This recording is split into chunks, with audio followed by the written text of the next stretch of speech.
жалға бараны, өмірге әкеп баланы қараусыз тастай салады.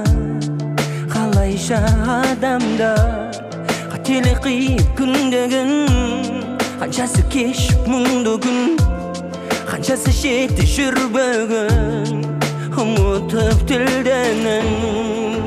Ойлап қараңдар, ортақ тамырымыз, бәрі бауырымыз, неге барлығымыз жеңіл қарап жүрміз?